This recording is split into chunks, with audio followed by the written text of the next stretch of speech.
So I read Man of Steel number 1. I read Man of Steel number 2. I read Man of Steel number 3. And I just finished reading Man of Steel number 4. See how it fits right there on the edge of 3? Look at that. So anyways, I just read Man of Steel number 4, and I'm on here to talk about it. All right. So Man of Steel number 4.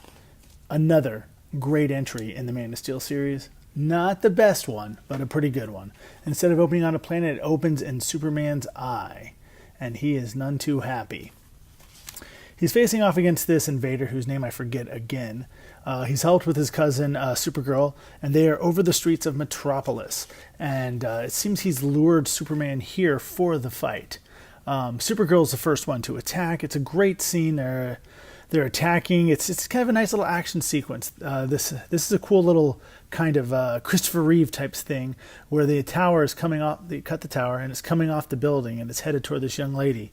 And Superman sees it. He's supposed to attack, but instead he does. The window breaks. She falls out, and he rushes to save her. Look at that, and saves her. Meanwhile, Supergirl's doing her best against this guy, but flap, he sends her flying. Now it's Superman's turn. And the battle ensues. It's a great battle sequence.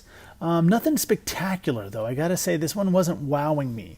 The dialogue was nice. The Superman dialogue was nice, but it almost became a distracting thing to the fight. Jimmy on the roof. There was this scene that, God, I don't want to pick on the books. I really enjoyed it, but this is supposed to be the glass breaking behind the building as he's blasting Superman here, and it looks like one of those paintings they used to have in the mall where you would stare at it, you'd see a sailboat or something. It doesn't look like glass breaking at all. It's just very bizarre. When I was flipping through the book before I was reading it, I was like, what is this? I thought it was one of those paintings you kind of stare at long enough cross-eyed and you'll see a sailboat or a lighthouse or something. But in reading the book, obviously it's glass breaking in this building. The fight continues. Oh, this was the thing. Where was it? So he's talking, and he certainly does hate me. I see it. And then he goes, I see his weakness. The sun, the Earth's yellow sun. And I have no idea how Superman figured that out. In the story, nothing indicates that it was the Earth's sun that was giving the bad guy his power. So anyways, the battle, again, it's a great battle book, but it wasn't wowing me. There's just something about the art here that wasn't selling it as much as in the previous books. Not that there's anything wrong with the book. I'm just saying this is not up to snuff with the first 3 volumes in the series, or first 3 issues in the series. Superman's anger is obvious.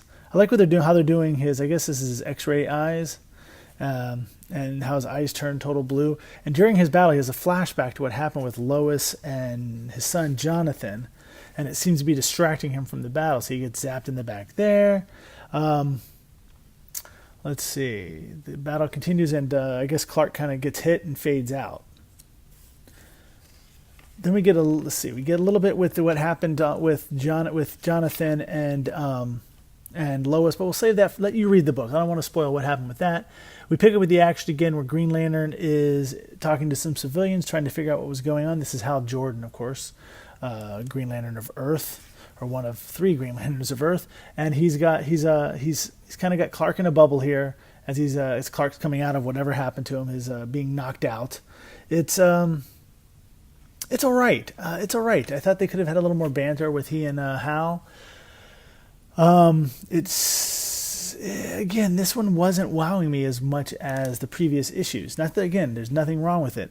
There were some panel layout issues I had as well, but we'll deal with that later. So this is a nice panel. Everybody's cleaning up the town. You have Superman and Supergirl having a nice little convo. She takes off to go find them, but Superman has his own plan. Let's see. Let me flip back here. I want to find that page that I thought... I don't want to spoil anything. All right, well, we'll just keep moving forward in the book. I don't want to spoil anything. So, like I said, Hal shows up.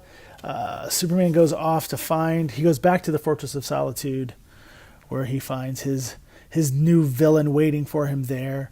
They have a conversation. Apparently, wherever Jonathan and Lois are, Superman had the way to get in touch with them. I was just going to call someone, but you broke the only way I can get a hold of them. I'm assuming he's referring to Lois and Jonathan. Let's see what happens. Okay, Superman, I don't want to spoil the ending of the book, so I'm going to stop it right here. But Superman has a plan that he puts into place, kind of a final doomsday move, and we'll wait until later to talk about that, because I don't want to reveal too much about how this book ends, and I don't want to reveal what happened to Lois and Jonathan just yet.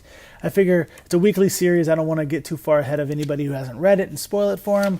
All in all, it was a great book. However, it wasn't as nearly as good as the previous issues of Man of Steel that Bendis has put out. I don't know if it's the writing, or it seems they keep changing artists. This book's no different. And yeah, so this is the other big event that's going on, the Batman Catwoman wedding. I think they've already, the New York Times spoiled what happens in the book. Hopefully you haven't read it yet and you're going to wait to read it in the book. I read it. Well, you know, it is what it is. So yeah, this was the page that that confused me, because there's a nice break here. So you would assume you read this page, then this page next, but it goes this way. So when I first read it, I was slightly confused because of the layout of the book. The only way to tell kind of what happens is right here. So I'm not picking on the artist who was the artist? Wow, it looks like Kevin Maguire worked on the book. I don't want to pick on anybody and say that was bad or wrong, but this panel just, I felt, could have been laid out better. All in all, out of all the 4 issues, this is probably the weakest, but I still recommend the series. It's a fabulous series. This is a great take on Man of Steel. Brian Michael Bendis has done a great job, not much better than I expected. I just kind of wish the art was a little more consistent amongst these issues. And if I'm not mistaken, on Wednesday this week, Man of Steel number 5 comes out. So we'll see what happens after what Superman pulls at the end of this issue. Again, I'm not going to spoil it. Check it out yourself. I'm going to pick up my books on Wednesday, and hopefully we'll be talking about Man of Steel number 5 soon after. Until then, stay cosmic.